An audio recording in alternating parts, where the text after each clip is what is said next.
Ang reading mo, Aquarius. Welcome back to our channel. Naway nasa mabuti kayong kalagayan while watching the channel. Sa general reading, kayo nang bahalang magpalit-palit ng situation nyo sa reading ko.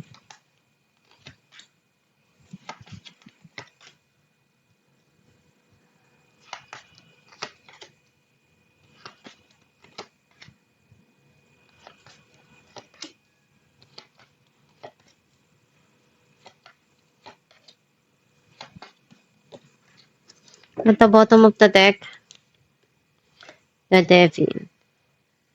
Ang nasa-sense ko na energy mo, nakita ko na andun yung nagkakaroon dito ng magulo na sitwasyon.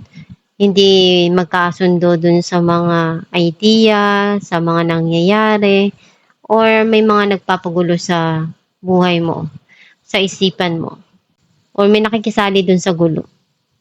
May nanunulsul, may nagbibigay ng hindi maganda na komento, kaya hindi mas lalo nagiging maganda yung kinalalabasan ng pag-uusap, nagiging magulo yung situation.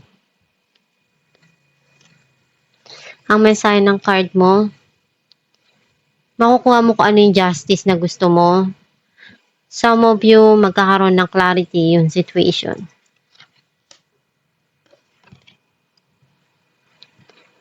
May bago dito na sisimulan mo. Either meron kang aayusin or magkakaroon ng communication.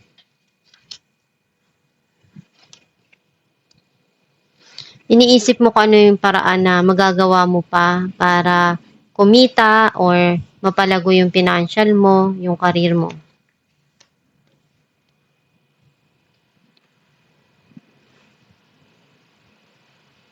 Hindi ka magpapatalo. Kung ano yung sa tingin mo tama para sa'yo, gagawin mo lahat para makuha kung ano yung gusto mo.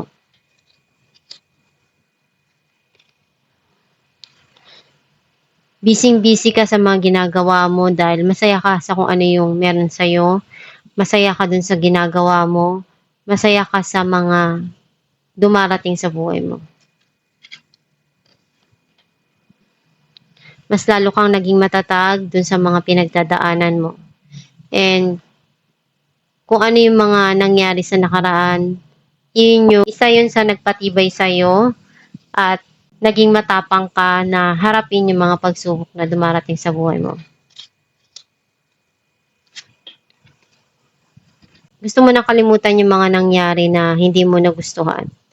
And mag-umpisa uli.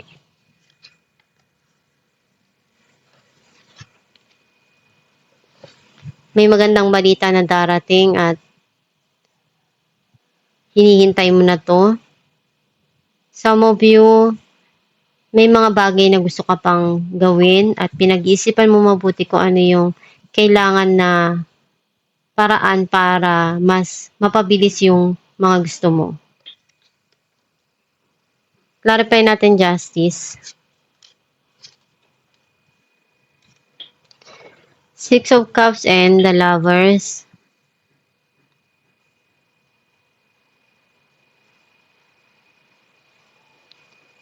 Andun yung magkakaroon ng kapatawaran sa isa't isa. And magkakaroon ng linaw yung mga nangyari.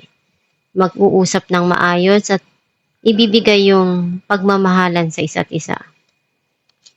Clarify natin ang Page of Pentacles. Knight of Wands and Seven of Wands.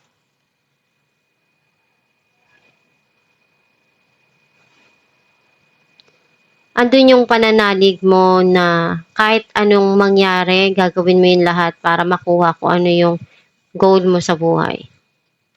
Clarify natin ang Knight of Wands.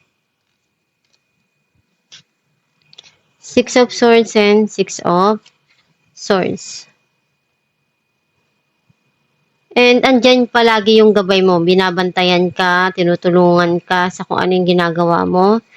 And unti-unti ka nang nagiging okay sa mga pinagdadaanan mo, sa mga nangyari sa nakaraan. Clarify natin ang Eight of Cups. Four of Cups and the High Priestess.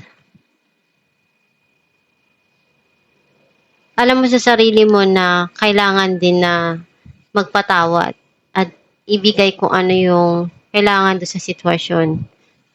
Kasi may mga bagay talaga na nangyayari na hindi natin ini-expect.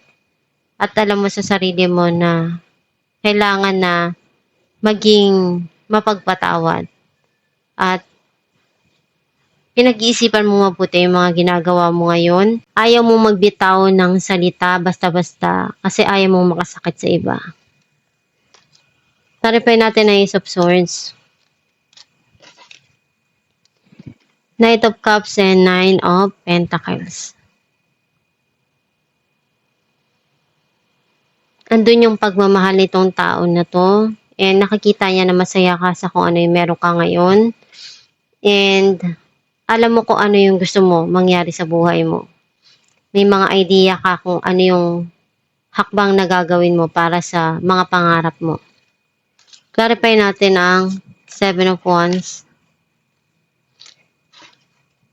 Some of you may darating na proposal. Temperance and Judgment.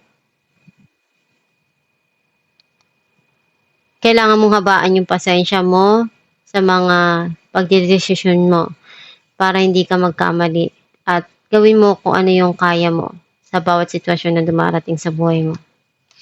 Clarify natin strength. Eight of Cups and Three of Cups.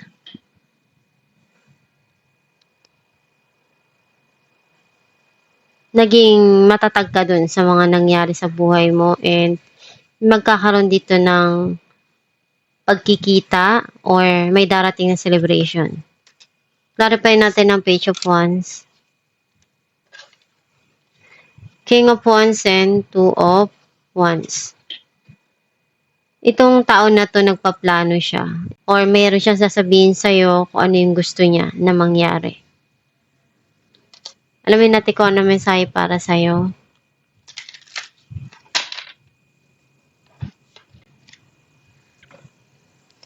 When I live and act from a place of spiritual alignment, I can trust that everything is working out for me, even if I don't know when or how it will happen. Ang mensahe para sa'yo na kung ano yung ginagawa mo sa buhay mo at kaya mo namang panindigan. Ipagpatuloy mo lang yon, magdasal ka lang palagi para magabayan ka ng Diyos.